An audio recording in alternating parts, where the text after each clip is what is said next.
ধন্যবাদ। আমাদের পক্ষ থেকে আমাদের একটি ধারা আছে, ধারাটি হলো গুরু এবং শিষ্য।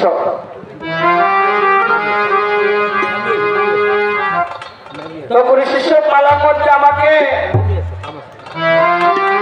গুরুর ভূমিকা হেলেনা সরকারকে রেখে আমাকে শিষ্যের ভূমিকা রাখবে। তো গুরু শিষ্য পালাটা বাবা এমন একটি পালা, এই পালাটা হলো অনেক মানুষ আছে আমরা গুরু শিষ্য পালা শুনলে তাদের ভালো লাগে না, অনেকে আছে বাবা ওই কিন্তু পালা ঠিক আছে, গ্রাম এক গ্রাম তোর হয় না, না হয় বাবা? গুরু শিষ্য পালা একদিন হয়, কখনোই এক গান হয় না। এক শিল্পী একটি গান ধরে আরেক শিল্পী আরেকটা গান ধরে সে তার ভাব জ্বালা দিয়ে গুরু শিষ্য পালা শুরু করে। আমি আজকে গুরু শিষ্যের পালার মধ্যে আমি শিষ্যের ভূমিকা দেখি একটি গান রাখছি, আর গানটি হলো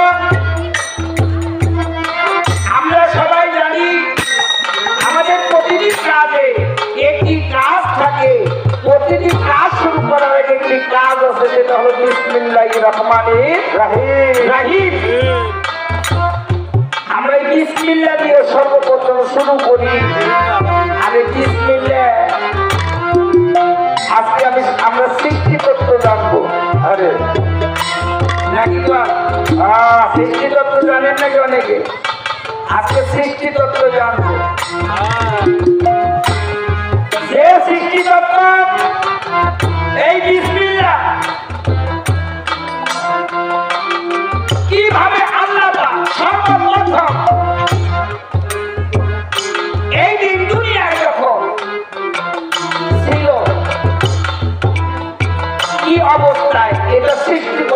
সময় কি অবস্থা হয়েছিল দুনিয়া,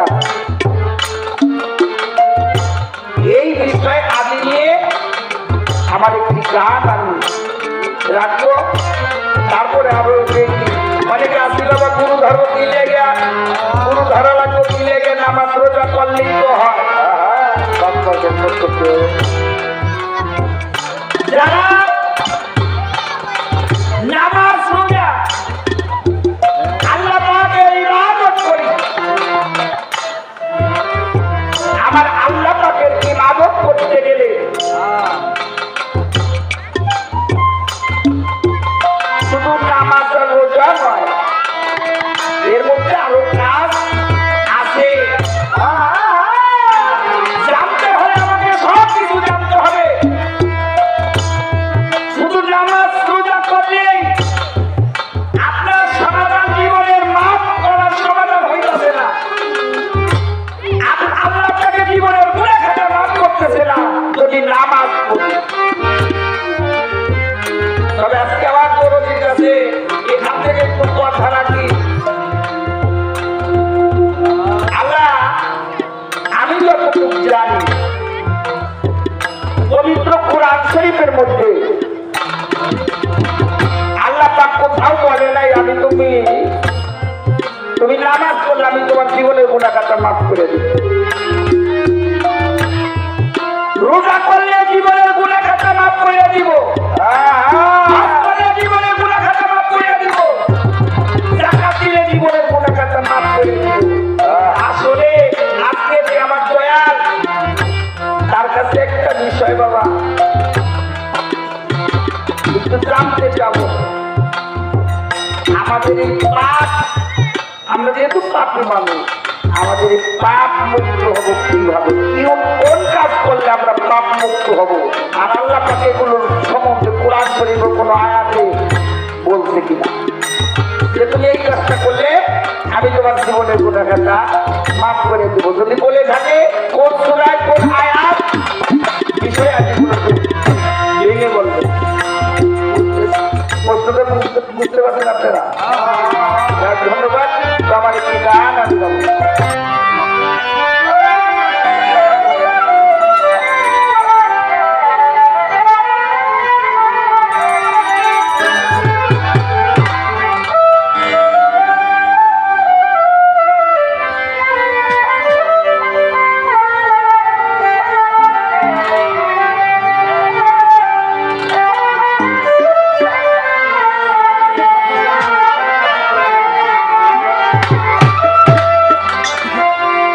বিসমিল্লাহর সৃষ্টির কালে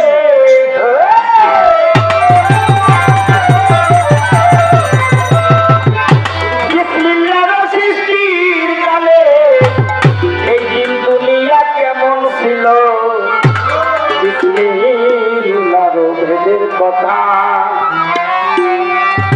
আমায় খুলিয়া বলো, বিসমিল্লাহর ভেদের কথা।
সৃষ্টি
আরো ভেদের কথা তাই আমায় খুব দিয়া বলো আরো ভেদের কথা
সৃষ্টি করলো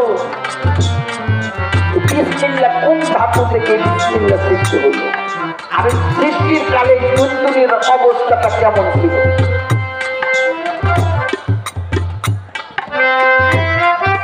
বিসমিল্লাহ ভেদের কথা তাই আমায় ভুলিয়া বলো বিসমিল্লাহ কাই সৃষ্টি করে আল্লাহ কোন কারণে কসম করে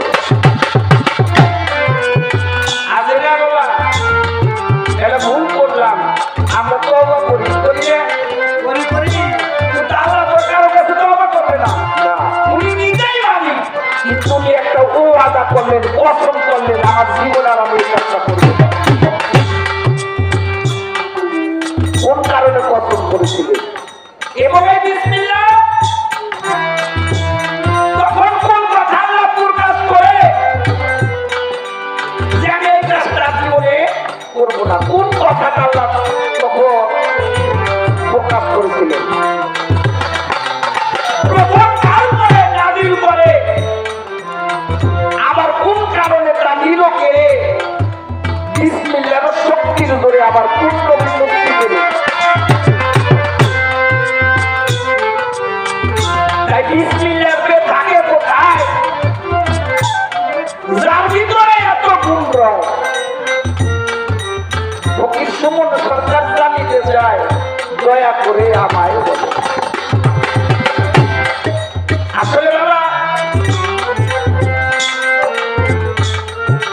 আমি কখনো গান দেখার মতো না আমার কোনো ইচ্ছা বা কোনো ভাব নেই কিন্তু আমার মালিক যখন হুকুম করে আমাদের কিন্তু একটি গান বাবা আমি অত বড় ছাগল বা গীতিকার বলি আমি কোনো গীতিকার না কিন্তু আমার মালিক চেয়েছে হয়তো আমি কোনো সময় কিতাব পড়লে হাদিস পড়লে ওখান থেকে যদি কোনো কথা আমার ভিতরে আসে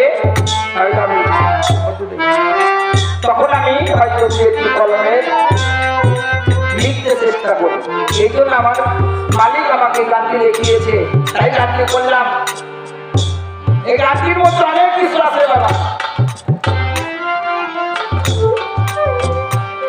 এই বিসমিল্লাহর মধ্যে 19টা ফেরেশতা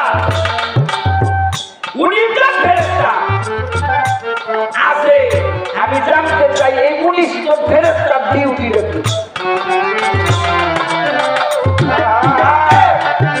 এখনো এই বিসমিল্লাহ যদি কোনো মানুষ না জপে এক শ্রেণীর মানুষ আছে এক শ্রেণীর আল্লাহর প্রিয় বান্দার আছে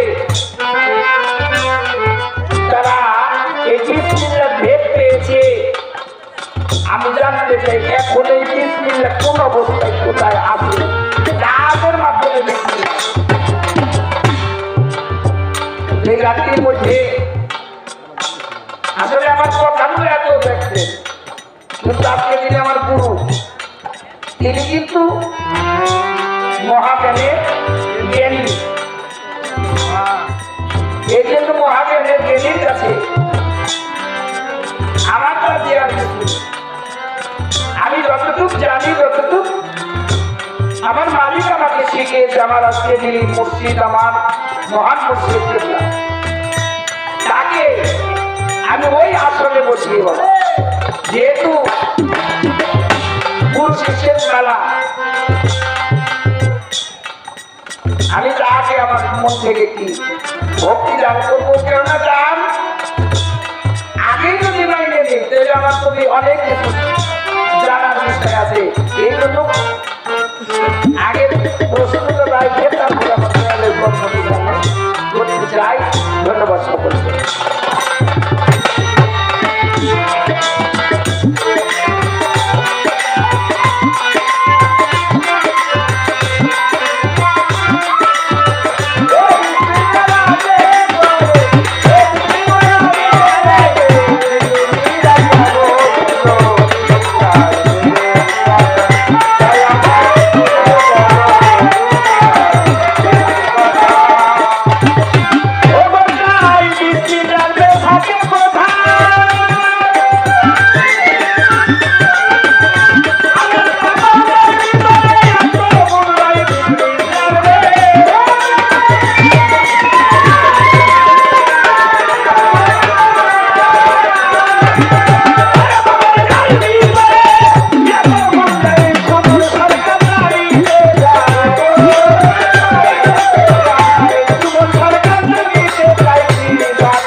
দয়ালের কাছে রাখবো।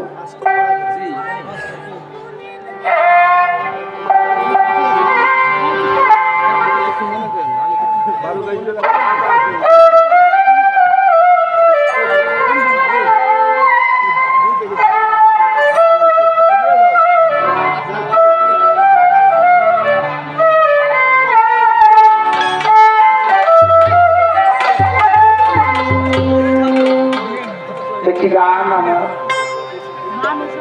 ভাবের মধ্যে রেখে, যেহেতু গুরু শিষ্য কলা আজকে আমার জলিল চন্দ্রের দরবারে, আমার আলিমুদ্দিন চন্দ্রের দরবারে আছি। আসলে আমরা তো গুরু বাজার গুরুই চিনি না, গুরু চিনি না। তার কারণটা হলো আমরা পড়ে গেছি বিভ্রান্তির মধ্যে। এমন একটি যুগে আল্লাহ আমাদের পাঠিয়েছে, আমরা গুরু কি জিনিস এটাই চিনি না, কিন্তু কোরআন আমাদের মধ্যে ফয়সালা করে দেয়, তবু আমরা কোরআনের কথা মানি না। ছোট ছোট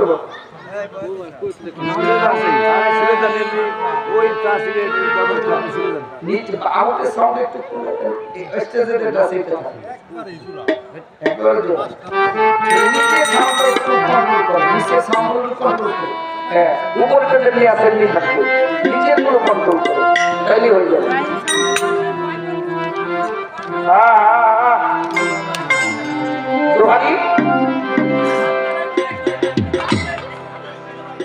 আমার কথা শুনতে পারেন না, বাজনা বেশি হয়, বাজনা একটু কমাই দেন নিচের গুলো। না আমারটা এইটা আমি তো অল্প বাজে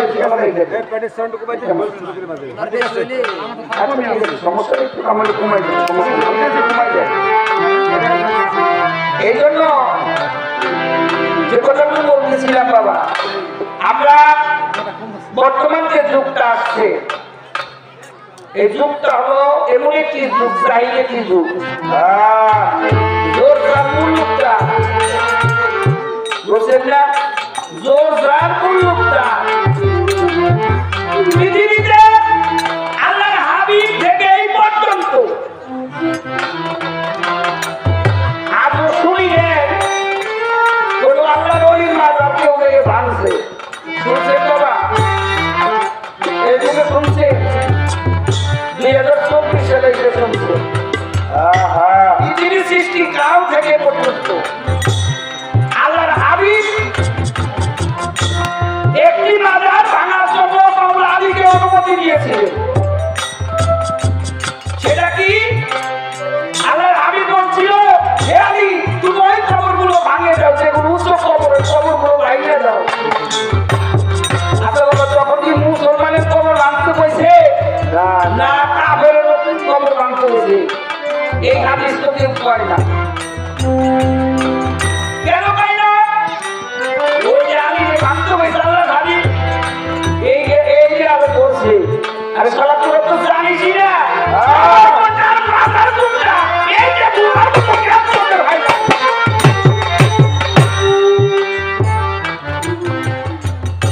কবরে কে থাকে? মাজারে কে থাকে? মাজারে যদি থাকে ওই মানুষ, ওই আল্লাহর ওলি হলো জিন্দা, আর কবরে যেটা থাকে ওইটা মুদ্রা।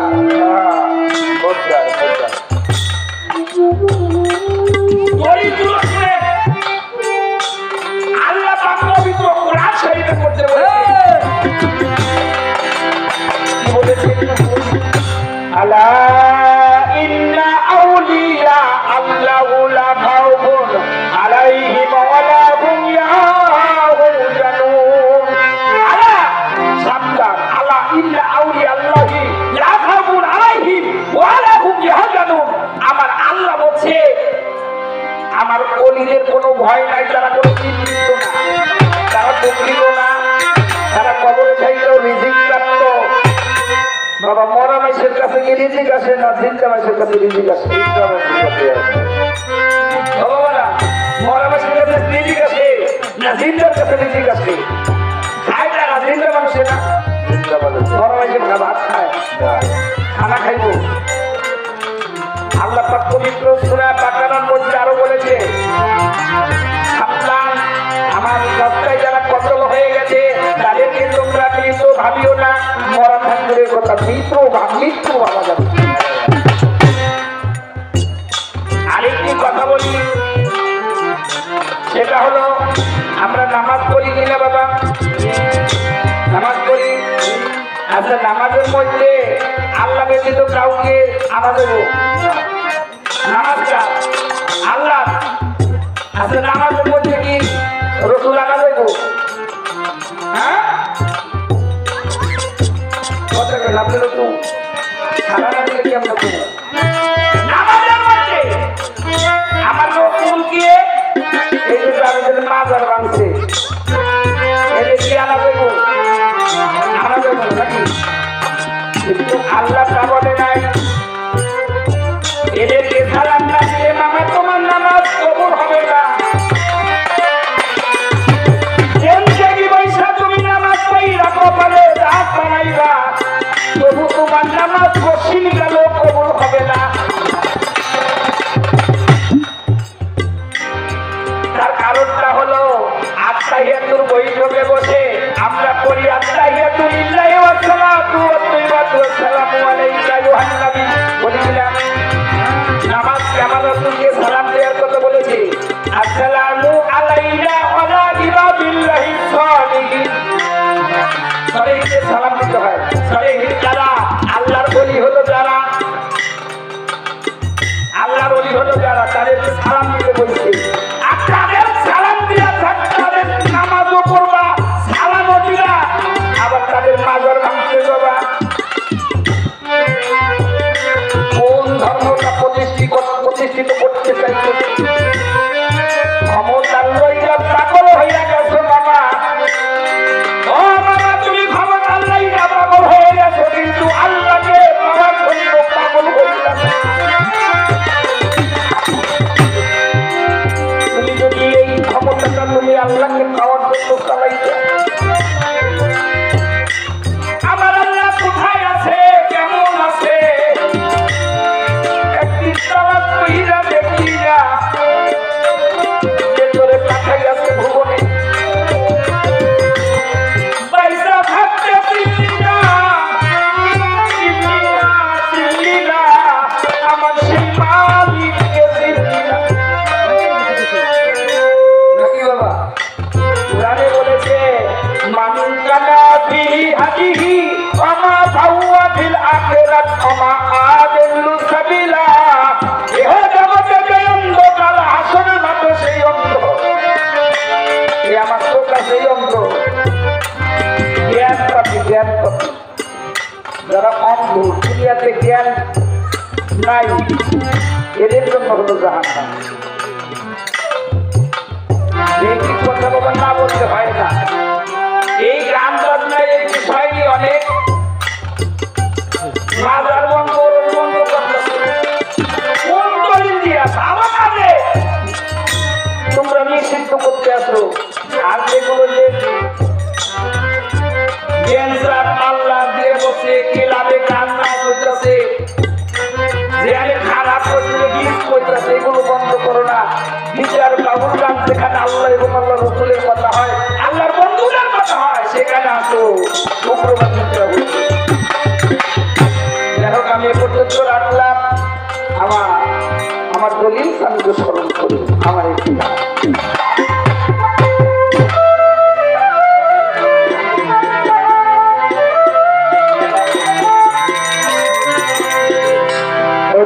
তুমি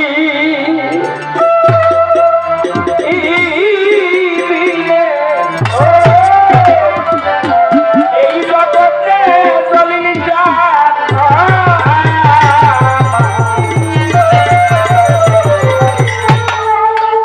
আমার কে বলা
Hallelujah.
আমার কেউ না